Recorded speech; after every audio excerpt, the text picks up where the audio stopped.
Hey y'all, it's Diana from the Dianaverse, here to talk to you about the Mermaid full moon. That's the sun in Pisces, moon in Virgo.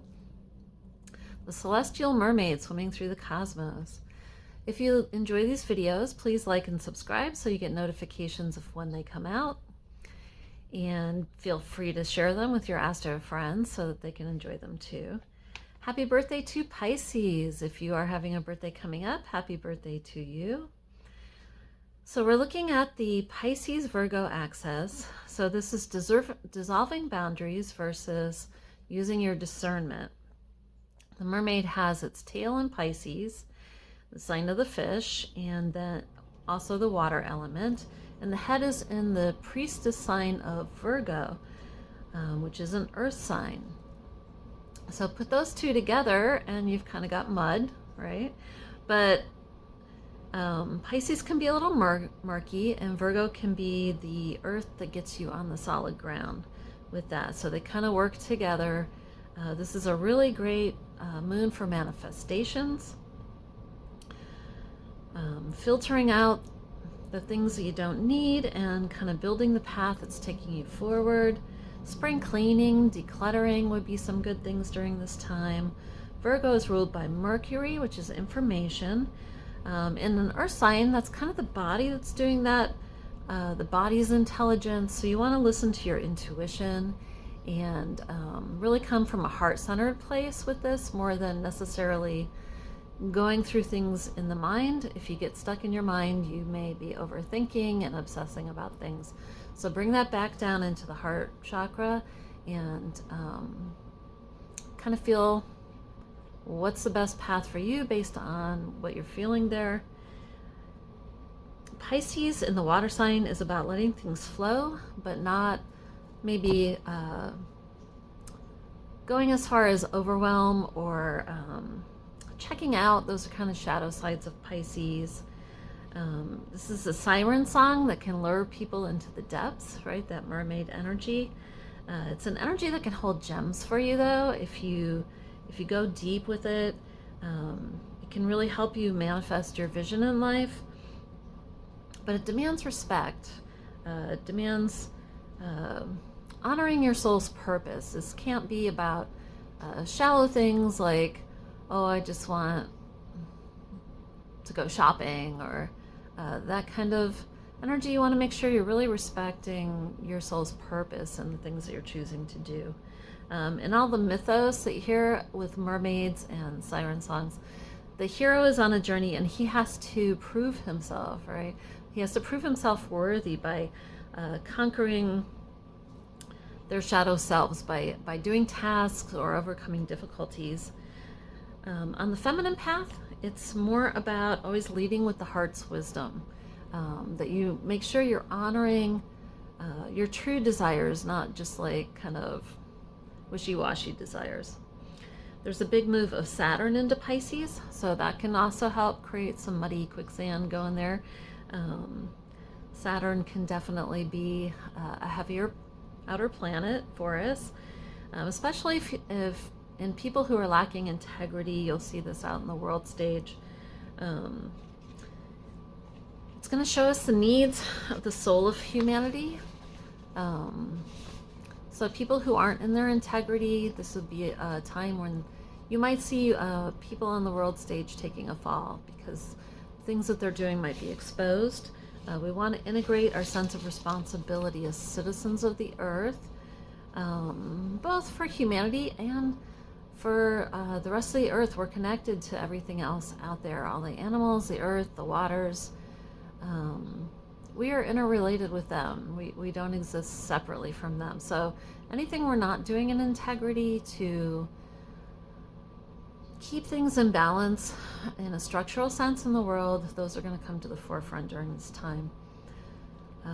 It's a big move for Saturn when it moves into a sign, because it stays a little over 2 years. You know, it varies a little bit from sign to sign, but this is actually, today we're at 0 degrees. So this is the real beginning step of Saturn in Pisces. The struggle can be real, right? It's not at home in the sign of Pisces. It's going to be a really different energy than when it was in Capricorn and Aquarius, because those were its home signs. But this is where we really need to look at the structural integrity of what we're doing in the water element. So we can look for things coming up like that, like floods and water events and problems with water. You're going to see more things coming out about where we've been polluting, or problems with the ocean. You know, the ocean creates a lot of our oxygen, so it's kind of important.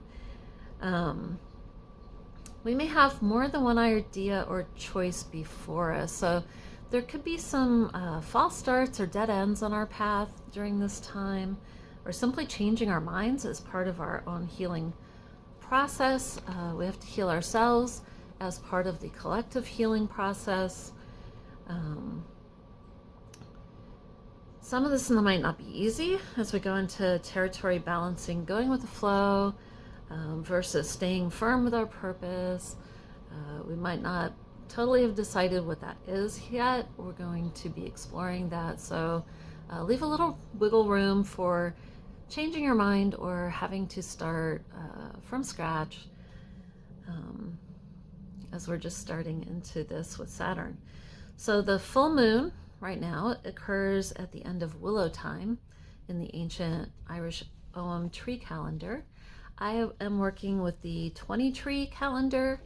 Some people work with 13 moon calendar that was proposed by Robert Graves to kind of fit the lunations of the Julian calendar that we use. I find that the 20 tree calendar fits better with the 8 liminal cross quarter dates in the pagan calendar.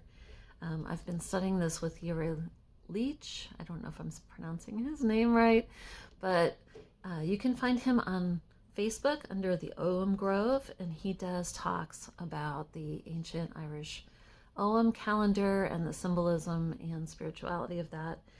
And so that's kind of where I'm drawing from. If you look at the other calendar, the 13 tree calendar, you will find Willow in a slightly different place, and that's why I'm kind of pointing that out. So Willow is in the Et. They call each of the quarters of the year an Et. And this Et is the cold water Et in the winter. So you have, in that Et, you have Capricorn time, which is the sea goat, right? The people always talk about the goat part, but he's got that mermaid tail, so he is coming out of the water. And then you have Aquarius, which is the water bearer. And then you have the sign of Pisces, of the fish, in this Et.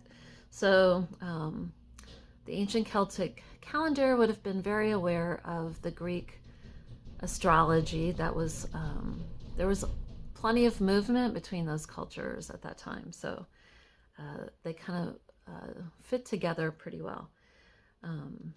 This is the cold water cycle, and that movement of that water promotes life, especially the cold water. If you've ever read any of the works of Victor Schauberger, who was a Austrian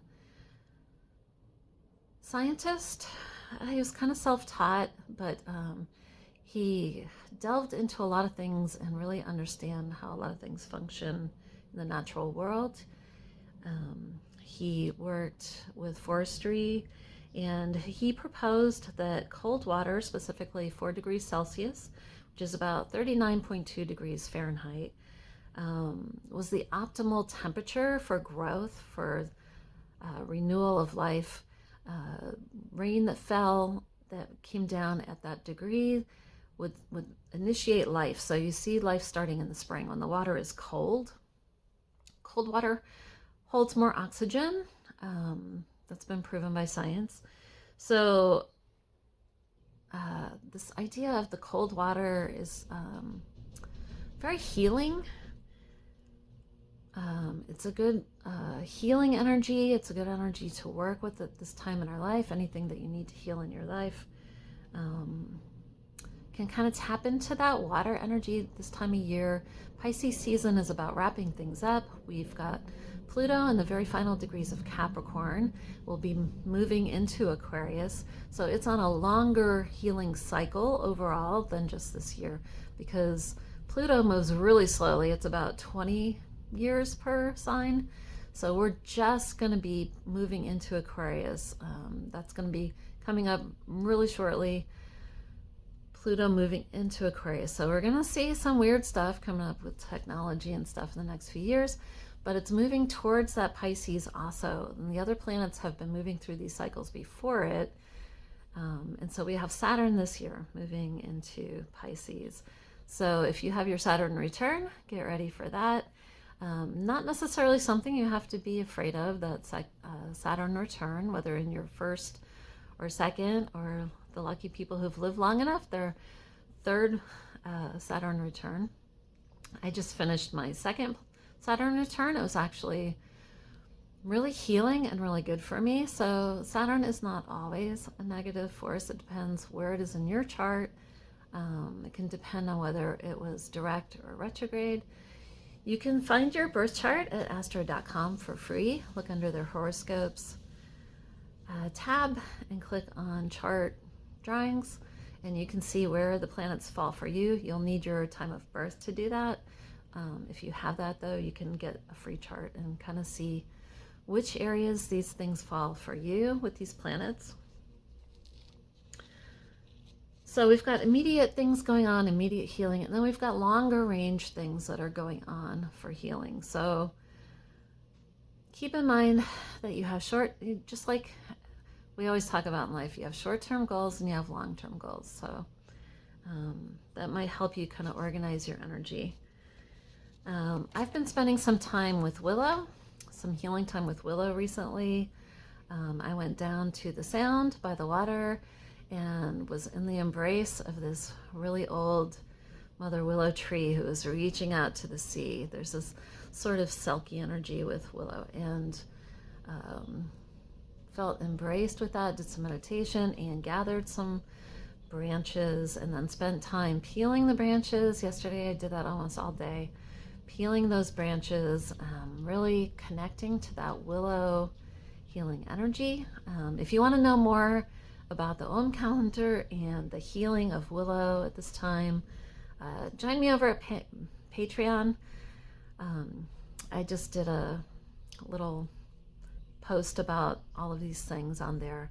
So I'll put a link down below if you're interested in learning more about Om and Willow and the trees and all of that. So I made a hydrosol with the willow bark under the full moon energy. If you're interested in that, go to my website and I will post how to contact me to get some of that hydrosol if you want. It's a great healing hydrosol.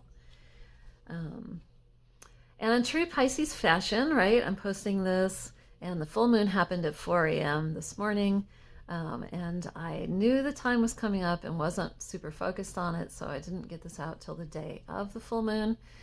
They say that you can work with full moon energy for 3 days, and they say that because the moon stays on a sign about 2.5 days. There's a little variation, but you know, in order to use that 3-day window, you have to be looking at when the moon enters the sign, because it's sometimes before the full moon, sometimes a little like right at the full moon, and so that wiggle room can kind of vary. But we have today and we have another day in that full moon energy of Virgo, so you have time to work with it. Our stone friends that I'm recommending for this lunation is jasper, which is kind of earthy, and we've got the full moon in Virgo, which is in an earth sign, and jasper is a healing stone, so you can use jasper. I have a little altar, I have a table. You could have your altar on a countertop, a table, maybe on top of a dresser, anywhere you have a little space. And I find this helps me focus when I'm working on for this, for the lunations. I can put the things that I'm suggesting on my altar. So I'll put my stone, which this month is going to be jasper. I might have some candles. For the earth signs, you could use green or brown. For the water element, you might use a blue candle. And you put your jasper, and then the plant friends I'm recommending for this lunation, as Virgo rules digestion, and we could have some nervous energy causing digestive upsets. I would go with marshmallow. Marshmallow is demulcent and soothing, can help digestion when you've got a little bit of an upset tummy going on. You might use some bitters to help with any like acid reflux or any of those tummy upsets. I also use dangui sometimes. That really works on that middle section of the body and can help with pain and movement, like keep things moving. So it can help with the stomach, it can help with the liver a little bit, it can help with the kidneys if you've got kidney stone stuff going on. So that's the plants for this lunation. I'm going to do my next Astro Talk on March 14th. Got a little sun coming from the side there. Let me adjust this a bit. So I'm going to do my next talk on March 14th at the quarter moon, 6 p.m. Again, go to my website if you want to find out how to join in. I'm going to do it by donation this month, so you can pay whatever you can or whatever you think it's worth to you. And the next talk is going to be about dynamic tension. I noticed that day on the quarter moon that there is a moon in a fire sign, and there is the sun is in a water sign. And so water, how does water and fire work together, right? There's a whole bunch of aspects going on that day. So I wanted to talk about dynamic tension between planets. If you're interested in learning about astrology and that sounds fun to you, go to my website that I list below and find out how to get involved with that. It'll be a Zoom meeting, so you can join from wherever you are. And that's pretty much it for this lunation. I will see you again in 2 weeks for the new moon talk. Boy, the sun is really kind of washing me out today. I like the little rainbow thing going on though. That's very Piscean. All right, so y'all take care, and I hope that this forecast helps you organize your life a little bit and maybe let some things flow in or out of your life. And take care. Comment below whatever comes up for you during the lunation if you want to share. And take care. See you next time.